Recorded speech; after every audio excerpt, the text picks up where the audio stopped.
ભરૂચથી સમાચાર ભરૂચ જિલ્લામાં વાઘનો video viral થયો છે।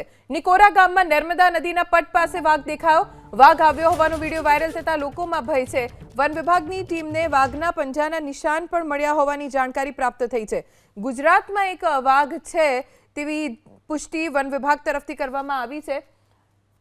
જો કે આ વાઘ દેખાતા આસપાસના વિસ્તારના લોકોમાં ફફડાટ ફેલાયો છે, પણ હવે વાઘના આવી રીતે ગુજરાતમાં હોવાના વિડિયો વાયરલ થતા ગુજરાત વિશ્વનું એકમાત્ર રાજ્ય બન્યું છે કે જ્યાં વાઘ, દીપડો અને સિંહ ત્રણેયના ઘર હોય। નિકોરા ગામમાં નર્મદા નદીના પટ પાસે વાઘ દેખાયો છે। વન વિભાગને આ માટેની જાણકારી પણ આપવામાં આવી છે।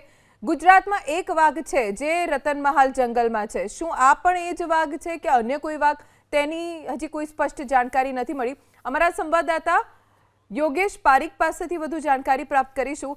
યોગેશ, વાઘનો વિડિયો વાયરલ થયો છે, કોઈ પુષ્ટિ થઈ છે વન વિભાગ પાસેથી તેના વિશે કોઈ જાણકારી?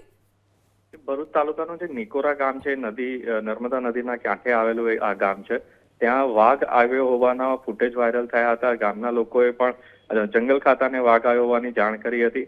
જંગલ ખાતાએ તપાસ કરતા ત્યાં જે પંજા મળી આવ્યા છે તે દીપડાના હોવાનું બહાર આવ્યું છે અને હાલમાં જે પંજા છે એની તપાસ કરવામાં આવી રહી છે।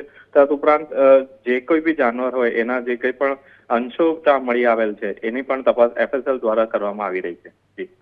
યોગેશ, આભાર જાણકારી આપવા માટે।